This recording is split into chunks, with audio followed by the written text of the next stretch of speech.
In the dry heart of West Africa, where the Sahel's winds sweep across cracked earth and the horizon burns with relentless sun, lies Burkina Faso, a nation long defined by struggle. For decades, the world dismissed it as one of the poorest countries on earth, a landlocked state without access to the sea, plagued by weak infrastructure and political instability. Roads here were not avenues of progress, but symbols of despair, dusty, broken, impassable during the rains, and treacherous under the scorching dry season. Yet in 2025, a vision emerged that shocked both skeptics and admirers worldwide: the construction of Africa's first glass roads. Not asphalt, not concrete, but glass, shimmering under the Sahel sun like a mirror stretched across the land. To outsiders, it sounded absurd. Glass is fragile. It breaks easily. How can it bear the weight of trucks and buses? Critics scoffed. But to the Burkinabe, the idea was not madness. It was destiny. The concept began with recycling. Mountains of discarded bottles, shattered windows, and broken mirrors littered the country. Waste no one wanted. But in the hands of visionary engineers and leaders, waste became wealth. The glass was collected, melted in blazing furnaces, reforged into super-strong panels, and bound with advanced cement. What emerged was a road surface more durable than asphalt, resistant to both torrential rains and searing heat. When sunlight struck, the roads glowed, not just with light, but with meaning. For the people of Burkina Faso, walking these roads was like stepping into a new era.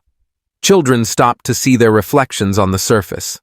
Farmers, once stranded by mud and dust, now traveled swiftly to markets. Ambulances that once stalled for hours now reached patients in minutes, and with every step, the people whispered the same thought. This is ours, built by our hands, born of our struggle, a future we can finally touch. But these roads were more than infrastructure. They were a revolution. For centuries, Africa was told it could not build. Colonizers left roads, but only to extract gold, cotton, and timber, roads that carried away Africa's wealth. Aid agencies built projects, but always with conditions attached. The message was clear. Africa could never rise without foreign masters. The glass roads shattered that lie. They declared, "We will no longer beg. We will no longer wait. We will build for ourselves." In Ouagadougou, at sunrise, when the first glass road opened, people gathered not only to travel, but to witness history. As sunlight danced across the mirrored surface, elders wept openly, calling it the path of dignity. To them, each piece of glass was not just material, it was a broken past, reforged into a shining future. The opening of the glass roads unleashed a wave of pride unlike anything Burkina Faso had seen in generations. They were not merely roads, they were monuments of independence. Each mile declared, "We are no longer chained to the IMF, no longer dependent on the World Bank, no longer begging for aid." For the first time, Burkinabe citizens walked on roads not built for colonizers, not designed for outsiders to steal resources, but created by and for themselves. Each step felt like crushing the weight of history, the chains of colonialism breaking underfoot. These were not roads of humiliation, but highways of sovereignty. This symbolism spread quickly across Africa. In Mali and Niger, young activists shared images of the roads online, writing, "This is not just Burkina Faso's victory. This is Africa's message." In Ghana, university students debated how glass roads could inspire their own nation's independence from foreign contractors. Hashtags like #RoadsOfLight and #AfricaAwake began trending worldwide. But beyond symbolism, the practical impact was undeniable. Travel times were cut by more than half. Villages once isolated were suddenly connected. Trade expanded. Farmers sold more crops. Students arrived at school on time. Emergency workers reached communities once trapped in mud.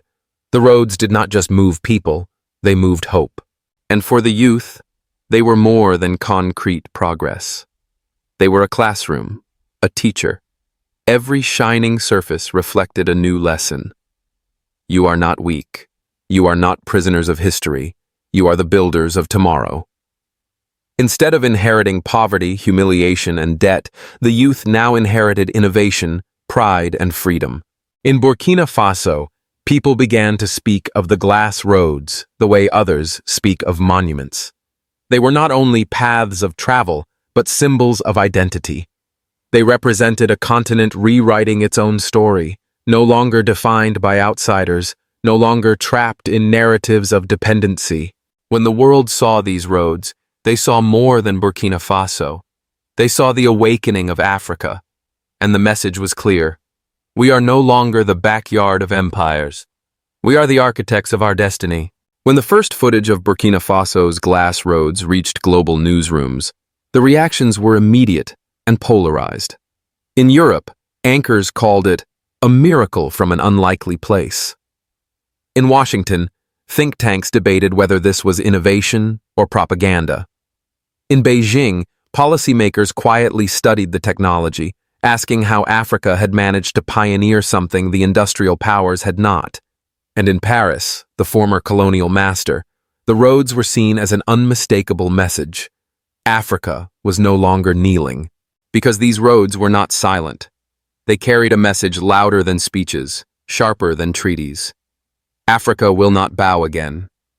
For centuries, outsiders carved roads across the continent, not for Africans, but for their own benefit. Gold, cotton, and timber flowed outward, while poverty and division remained behind. The humiliation was constant. Loans tied to conditions, aid tied to politics, contracts tied to foreign corporations. But the glass roads shattered that cycle. They were not funded by the IMF. They were not built by Western contractors. They were born of African soil, African vision, African strength. That is why they are more than infrastructure. They are a warning to those who once exploited, mocked, and underestimated Africa. The chains are broken. The humiliation is dead. The continent is awake. But they are also a promise to every African child. A promise that their inheritance is no longer poverty, but dignity. No longer shame, but pride. No longer dependency, but innovation. When young boys and girls walk the glass roads, they see themselves reflected in the shining surface. They no longer ask, "Can we build?" They say, "We are building." The global impact was immediate. Trade analysts noted how these roads transformed local economies, slashing transport costs and boosting agricultural exports. Environmental experts praised the recycling model, turning waste into wealth. And in African cities far beyond Burkina Faso, youth movements claimed the roads as their symbol. On walls in Lagos, murals appeared with the words, "Africa is awake." In Johannesburg, student groups held rallies calling for their own governments to build roads of pride, not loans of humiliation. But perhaps the greatest impact was psychological. For too long, Africa had been told it could not build, could not innovate, could not lead. The glass roads proved otherwise. They told the world, we are no longer the backyard of empires. We are the architects of tomorrow. To oppressors, they are a warning. Africa will not kneel. To the oppressed, they are a promise. Liberation is near. That dual meaning, defiance and hope, is what made the glass roads not just a national achievement, but a continental revolution. And so, when sunlight dances on Burkina Faso's roads of glass, it does more than brighten the Sahel. It illuminates the truth. Africa is alive, awake, and unstoppable.